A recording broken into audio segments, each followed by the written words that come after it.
I see the expense ratios of the funds in my Vanguard 401k, but X% of what? I don't see any fees in my quarterly statement, so I called and asked how much I paid in fees, and they said, well, that is impossible to know. Could you clarify when the fees are paid?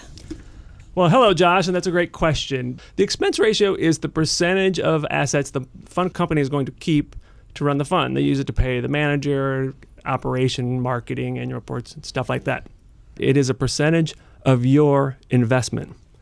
However, if you invest $10,000 into a fund that has an expense ratio of maybe 1%, for example, that doesn't mean you're going to pay a flat $100 for the upcoming year. You actually don't know how much you're going to pay because the fund is going to go up and down in value.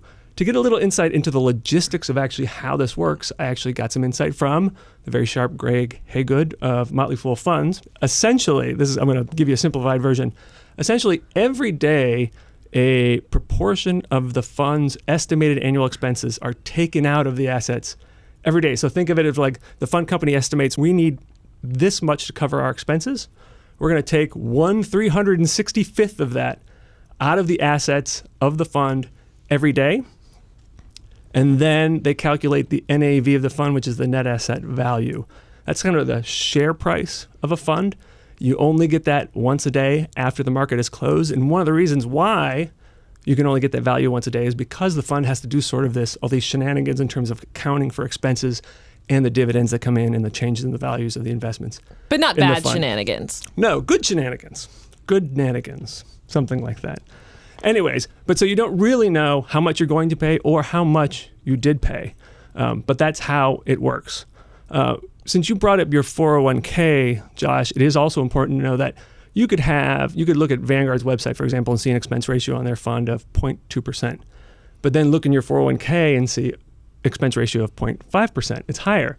That's because the expenses to run the 401k might be folded into the 401k. So you can't necessarily rely on what's on like Morningstar or a fund's company site. You have to see what you're actually paying in your 401k. So there's the 401k fee, and then there's also the mutual fund fee. Right, so exactly. That's why it's more. And there are some expenses that actually aren't in the expense ratio, like if you pay an advisor a commission to buy the fund, and the commissions that the fund company uses to buy and sell the investments. Those aren't in the expense ratio. You have to go to some crazy document to figure out how much the fund company paid in commissions. Like for the Vanguard 500 in 2014, they paid something like $800,000 in trading commissions, which sounds like a lot of money, but for a fund that's worth $160 billion as it was at the end of 2014, it's kind of negligible. But for smaller funds that are active traders, those commissions can get high, and those are not incorporated into the expense ratio. So you're actually paying more than you really thought you were. So when he called Vanguard and they said, well, that's impossible to know,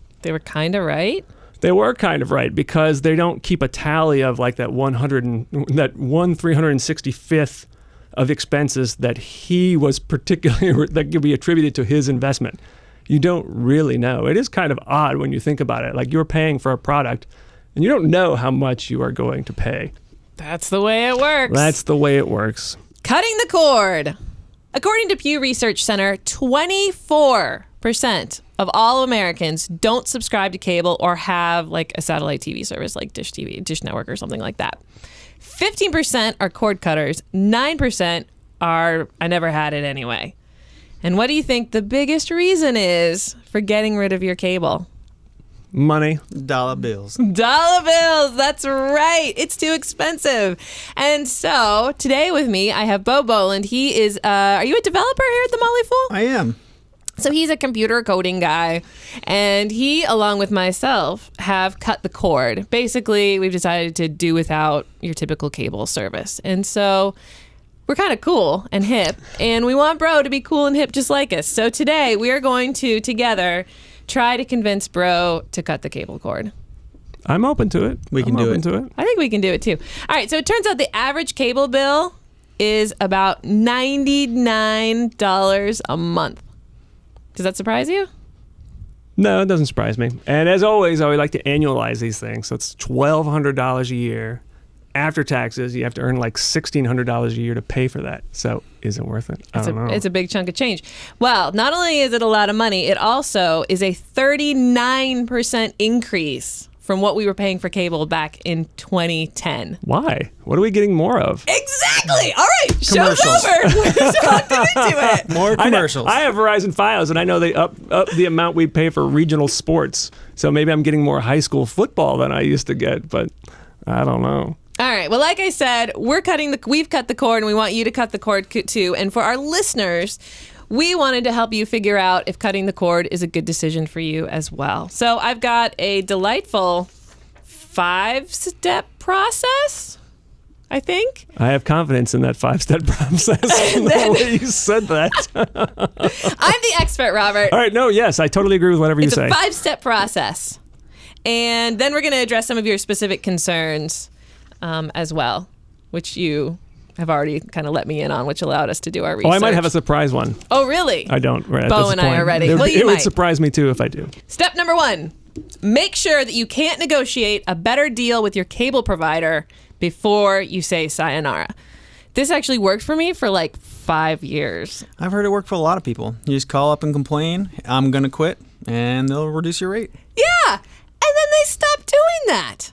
I think they caught on to it. We actually even went from Verizon to Cox, and then Verizon was like, okay, now we'll give you a better deal. And went back to Verizon within 3 months. It was a lot of sitting around home waiting for the cable person, but it was worth it. Yeah. So, first step, make sure you can't negotiate a better deal. If you're like me and you have kind of balked one too many times about leaving, then it's time for step 2. 2, discover what's already floating in the ether, by which I mean what you can catch from an antenna, because you will be surprised. Bo, what tools have you used to figure that out? Indeed, and I let you know about a tool I found that was pretty fitting for this podcast. It's tvfool.com. No relation to the Motley Fool. No relation at all. Really? Not even a sister company. Wow. It has been used for years for cord cutters and people that just don't have cable to look up what they can get over the air on an antenna. You put in your zip code, it'll pinpoint you on a map, and it'll tell you all the wonderful channels you can get from either rinky-dinky rabbit ears or one of those big mounted ones on your roof, and it'll tell you what channels you can get. How many channels do you think I get right now, Robert? So whenever I hear about this, I always think, okay, you get ABC, NBC, CBS, PBS, and Weird Al's UHF. Yeah, you do get some weird channels. Well, in the DC area, I think Ron and I probably get somewhere between 40 and 50 channels. Holy cow. Yeah. Right? And what's interesting, though, is what you didn't realize is that all of your local broadcast networks actually have a couple different channels. And like PBS, for example, has your regular old PBS, but then we also get like PBS just British shows. So if you want like little old ladies solving mysteries, you got it 24/7 on this channel. It's amazing. It's actually a really weird experience going through. You're used to seeing Channel 9, Channel 10, but now there's Channel 9-1, Yeah. Channel 9-2, and it's all these specialty shoot-offs. It's great. Some of them are a little weird. We do get a channel that's only game shows from the 60s and 70s. So it'll be like watching the like Match Game and stuff like that, like old shows like Remind that. me of when I stayed home from school as a kid. Hey, it's Bob Barker. Yay. Yeah, and there's a channel that only shows like sitcoms from the 70s and 80s. So it'll be like Chips, and then it'll be Charlie's Angels, and then it'll be shows I've never heard of. So if you want to get nostalgic, Wow. cutting the cord is definitely I'm for you. sold. But you can also Chips go and international. Charlie's Angels. International. I think one of the most interesting ones I never knew when I had cable was this MHZ, Megahertz channel, yeah. There's about 10 different channels where you can watch all Russian, all Japanese stuff, all like Romanian. There's all these different sects of the different channels you can watch. I've never seen it. It's strange. Yeah, and we're probably spoiled in the Washington, D.C. area for the number of channels that we do get. So that's why it's important to go to TV Fool. TVfool.com. Again, no relationship to our company. Another one, the one I used is tablotv.com, TABLO TV.com. They sell stuff that you might not need, but I thought it was a good resource for finding out what channels you can get just from an antenna. So you both of you do this? Or you do it? Yeah. Yeah, both. Yeah. And did you like go up on your roof and put an antenna, or is it No, like it stays in your house. I went for the super cheap route. I have a $7.99 Radio Shack bunny ears sitting on top of my. And do you my ever TV. have to fiddle with them if it gets a little fuzzy? Occasionally, but that's only out of laziness. I mean, you could spend a little more money and put something in your attic on your roof. That would be totally nostalgic. Like having no. Just sit there and hold it. Hold it. Yeah, don't until move. Chips is Don't move. over. Don't walk in front of the TV. Don't walk in front of it. I want to know how this one ends. The bad Okay. guy might get away this time. I got enough punch. I'm done. You can leave. We have one that is we found the sweet spot, so we just leave it at the sweet spot. But there's a bunch of fools use one that you attaches to your window. It kind of looks like a big sticker, and it attaches to your window that they've had a lot of luck with. Got it. Okay. Step number 3. And this is to buy a magical box, which I'm using that to encompass things known as Rokus or Apple TVs or Google Chromecast or Amazon Fire or whatever.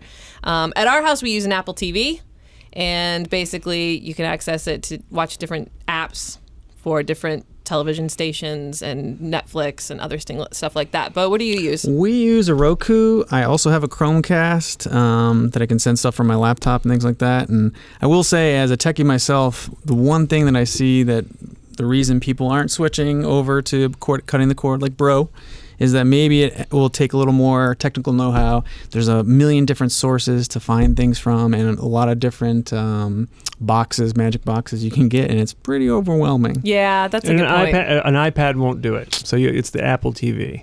No. Well, so what the Apple TV does is that you connect it to your internet, and then you connect it from your internet to your TV, and then you have a little remote, and you use it to watch Netflix, or you use it to watch all the different programs. So you experience it a lot like your DVR box on cable. Okay. Yeah. And so, like I keep saying Netflix, but there's also, again, PBS has their own app, so you can go there and you can watch Downton Abbey, not for much longer. And so that's helpful. Also with the Apple TV is you can mirror what's on your device. So if you have on your iPad, whatever you're watching on your iPad, you can tell your iPad to send whatever you're seeing on your iPad to your television. Oh. Which is kind of nice because there's some stuff that you might have a hard time navigating to on your TV. It's also similar for the Chromecast, is like the Google version of that, where if you have an Android phone or Chrome on your laptop, you can just shoot it over your TV. So yeah, and Chromecast and Apple Fire Stick is going to be cheaper than your Apple TV or your Roku. They're going to be like, I don't know, our Apple TV was over $100, I think. I got a deal with Roku, and we'll talk later about other services, but Sling was practically giving them away when they were trying to get people to sign up for their service. Spoiler, we're going to talk about Sling. Okay, so next one. Step 4. Now here's where I make a point, and I say most experts will tell you to do an audit of all of the television programs you watch and to think about like where you're going to get this or that or whatever. But my piece of advice is to just do it. Rip off the Band-Aid and cut your cable, and then as you actually find yourself missing stuff, then start paying for different apps and services and programs. Because otherwise, you're going to end up paying for a lot of stuff that you realize you didn't actually pay money for. That is my advice too, and I will say I have a sort of corollary here is that, most people, human beings, if you buy a small house, will kind of expand to that space and live in that small house. And if you buy a big house, you'll expand to fit in that space. I feel like TV is the same way. I feel like if you have a gazillion channels on cable and all this junk to watch, you're just going to watch it all. And you might want to just rip the Band-Aid off and find what you actually want to find. So yeah, that's a great metaphor there. I knew there's a reason I asked you on. All right, but let's do a quick rundown of some of the different services that you can pay for. Netflix, you do pay for Netflix. Right. We do get Netflix, and that works out just fine. It's like $10 a month. Amazon Prime. I have Amazon Prime. I have it for mostly shopping purposes, but we've used it for video as well. It's sort of a bonus. Yeah, we like it because you get all old HBO stuff, which is pretty good. That's about $8 a month, right? HBO Now, so if you want HBO just to stand alone, or if you're like us and you only want HBO and Game of Thrones is on, that's $15. Showtime is $11, although I think you can get some deals with other programs along with it. CBS All Access, that's another app you can stand alone buy, $6. Sling TV, tell us about Sling TV. So Sling TV is fairly new. I believe they really started going commercial last summer. They've made a big push for the college football season, which is why I actually picked it up. So it's $20 a month. You connect to it from a variety of devices, one of which is Roku. I think you can get it on Apple TV. Nah? I think it's on iOS, but you probably have to like beam it somehow. I'm not positive about that. All right. Well, you can get it on a variety of devices they have on their website, and basically it streams live TV. So one of the big things for cord cutters that they're afraid of is sports. I'm a pretty big sports fan, but I'm really limited usually to football is all I followed mostly. I'm with you on that one. And so if you're just a one sport kind of person, cutting the cord is fairly easy. There's a lot of ways to get one sport fairly cheaply, and football is one of them. So Sling offers live ESPN and ESPN2, which a lot of people have been afraid of for years for cutting the cord. They offer a variety of other channels like HGTV, Food Network, things like that.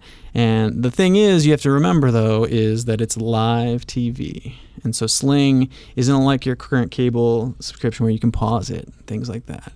So to get a little more techie, if you wanted to pause TV, you'd probably have to buy an additional device or just forego that feature and watch TV like the old days. Yeah, so Sling TV has 65 live channels. They do have an on-demand component, I think. Yeah, it's very limited, and I think it's like on sort of replay. So I know a lot of people that talk about cutting the cord is if you need your stuff now or the day it came out, you need to watch that Game of Thrones the day it came out, then it's going to be a little tougher. Right, if you want to talk about it around the water cooler.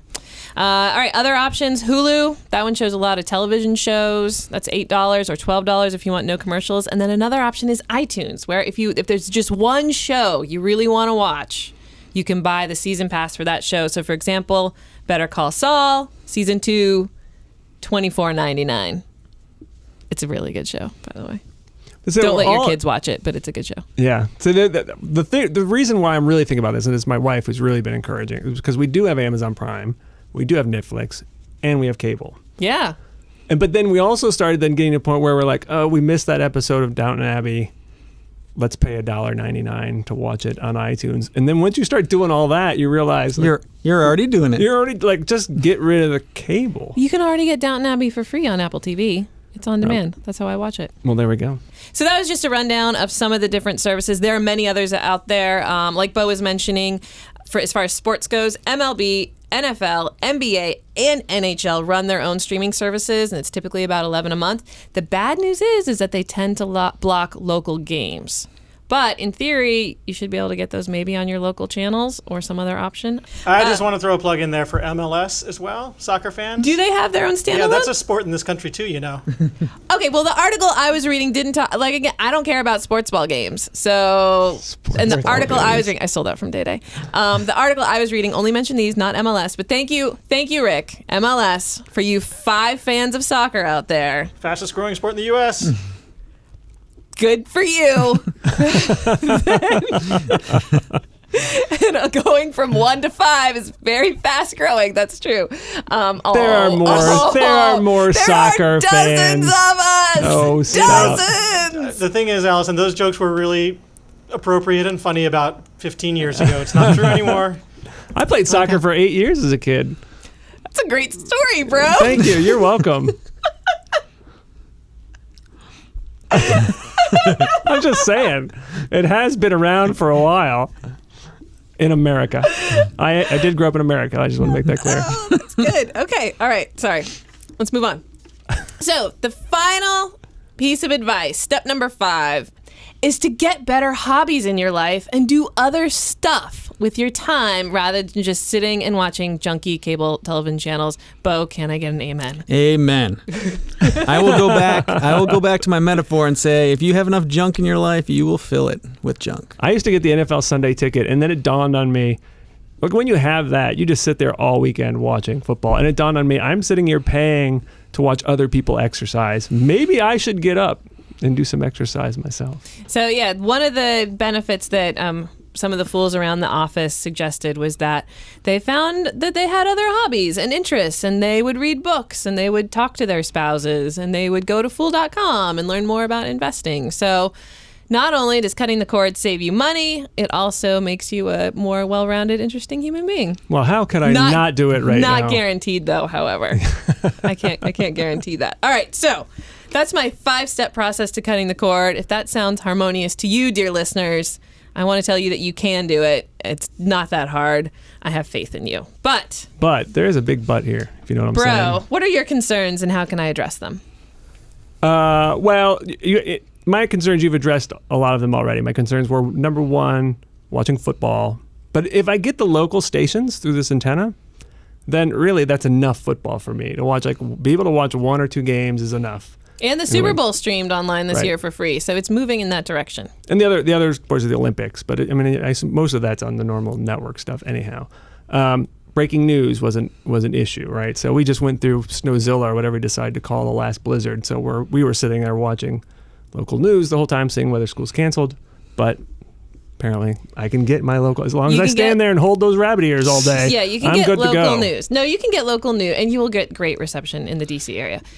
You can also, CBS has an app that's news all day. It's a 24-hour news app that's free that we watch on our Apple TV. And and Sling has CNN and Bloomberg. That's true. Okay, so the big one for me is that we don't pay just for cable; we also pay for internet. I'm with you on that. Yeah, this is the real. That's the big one. This is the real bummer. You got the triple play. You pay for all those services together, and pulling one out just isn't worth it, right? Right. Well, there's just no competition in the space. Like where we live, we can either have Comcast provide us with our cable, or does DSL still exist? I don't know. Can I get it over a phone? I don't think I want that. It's probably not fast enough for all this streaming that I'm doing. So there, my dear friend Robert Brokamp, is the rub. It is very hard to get internet service. However, you have options because you have FiOS in your area. I do. Yeah. That's what I run off. So it's still potentially I could save some money. That's what you're telling me. Yeah, you have to do analysis whether you think it's worth it. Is it worth? Yep. Can you only save $40 a month doing this? Can you save $50? Is it worth it? I think I'm saving like $70-ish a month. Mm-hmm. Well, that's good. That's almost $1,000 a year. There you go. We're only saving about $40 a month, and the reason why we're saving $40 a month is because they tried to get me in with one of those double play deals where they're like, here, you get some cable channels and you get your internet and it'll be X amount of money. But what you forget is that, and you also have to pay $20 a month for the receiver box, and you also have to pay some really fantastic fees, like an HD fee. I don't know why that exists, but it does. And all the fees add up. So we're probably saving about $40 a month, assuming that we would already be getting Netflix, Amazon Prime, and all those other ones for our own enjoyment. Right. Well, that's still good. I mean, that's almost $500 a year. Yeah. What if, and I've done this with my kids where we say, okay, no more technology for this week, like nothing, no TV, no phones or anything. And they come up with the most outrageous fun things to do. And I thought maybe we'll just cut it all. Just for like a month or two, and then just reintroduce stuff like the antenna. Like, holy cow, wow, now we got 40 channels. Chips is on, kids. But really, like, you would have such an appreciation for it, and then you just sort of layer in what you really do miss. I'm going to have to think about this one. But another thing that a lot of people don't realize is you can get cable back. You can cut the cord and go back. That's the thing. True. Like, they'll always take you back. And Netflix and Hulu and all that. Like, just cut it all off and see which of them you miss. You do have there is little to lose. You know what would happen if we did all that? We would all then spend every evening like going through YouTube videos. That's what we would do. We'd be like, we don't have any TV, no Netflix, no Amazon Prime. What's on YouTube to watch? There's actually plenty of There's a lot on YouTube stuff. Videos on of cats to watch. All right. So, I don't know. Were we successful? Oh, yeah, totally. Yeah, you're going to do it? Trial totally. run. Yes, I'm the best expert ever. And then when my kids come into the office next time and they say, why do we no longer have televisions in our house? I'm going to point to you too.